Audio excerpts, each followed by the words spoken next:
Oh, let me take this off. Welcome to Malaysian MCO 2.0. The good news is that now I have plenty of free time to make videos. Lucky you, right? So today I'm out here for a jog inside my compound community because I need some exercise, being cooped up all day inside the apartment. I read on Quora recently a lot talks about Trump and his legacy and so forth. So today I'm gonna tell you about Trump's legacy from my perspective, from an Asian man's perspective. Listen, for most of you guys, is Trump a good person for America? Well, if you look at all the men who is marching for him, he seems sure like he is the best friends of middle-class white Americans. But I'm going to lay out the case today that could be the furthest from the truth. Well, his intentions were very good.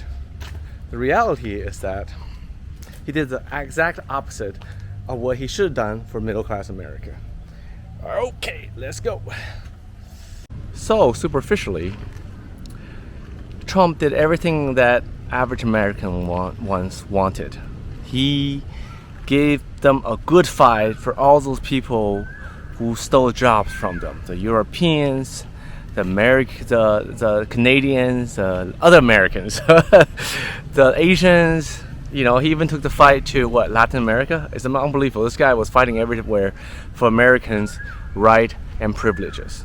He was a good man. I mean, you know, my parents are wholeheartedly supporting him. Yeah, I understand why. From their perspective, he was really trying to fight for Americans' advantages, right? Because a lot of people truly feel that the world has been taking advantage of America. There's two problems with that. One is that actually, the world has benefited greatly from America's world order. America has benefited way more in quantitative terms. That is often what people don't take into account. They only see what they lost, they don't see what they gain in a relationship. And that causes a lot of bad relationship, interpersonally. Of course, this happens on an international stage between country to country. Alternatively, also, what happened with Trump is that he actually, by trying to hurt his allies, by dictating terms onto allies that he seemed short-term wise favorable to the U.S., in the long term, he actually pushes his ally away into considered enemy camp.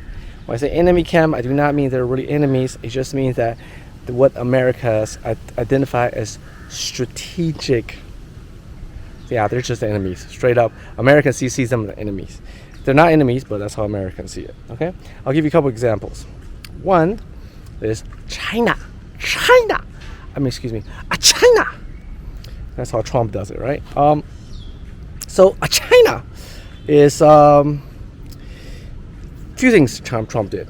You really can't cut off China today on anything except really two things, right?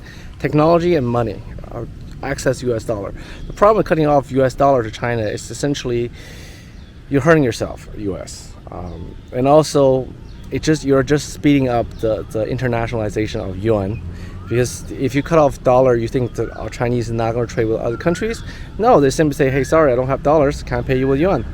And most countries would be like, okay, fine, I'll take the yuan, I'll figure out how to turn the yuan on the international market into dollars. So ultimately, if you cut China off yuan, with dollar, you're essentially helping China internationalizing their yuan. Okay. Trump realized this. I think at least his advisors realized this. But what they didn't realize is that happened same thing with technology. People's like, yeah, a lot of Americans say, yeah, let's cut off Chinese from microchips. Okay, let's just give it one example of many. All right, let's blacklist these countries. Who does it really hurt? Well, it hurts China in the short run. For sure it does. Right? If you delist Chinese company from U.S., they have to go somewhere else to raise money. If you cut your Chinese off from microchips, they have to get microchip, they can't get microchipped in the short run, which means that they're going to hurt their national technology sectors. The microchips in everything, from your phone to weaponry, to satellite dishes, to satellites, to anything you can think of that has technology has a microchip in it. Okay, but what do you think that happens to China after Trump cut them off? Let's say even today, even Biden, the new president, returned relationship back to normal the way it was before Trump, and told all U.S. companies that they can legally export their technologies or their products to China. What do you think China is doing? Do you think China will still turn back the clock, say, you know what, okay, let's stop all our microchip development, every type of technology is controlled by US. Let's stop our own internal development. Let's trust US again to provide for us for all eternity. Of course not. China is going to say, like, okay, I'll still buy from you. That just give me more time to develop my own stuff while still making money. So once you start down a road of confrontation, there's no other way.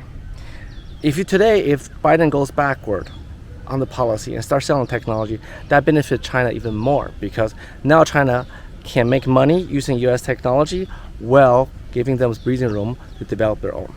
If you stay with Trump policy, what would happen? Just as bad, except maybe a little longer, right? In the next 5 years, China probably will get to a point in microprocessor development where there might not be the A rate like they can do in Taiwan, but they will definitely be at least maybe one generation at most. If really they have a failure, it'll be 2 generations behind the most advanced technology. Within 10 years,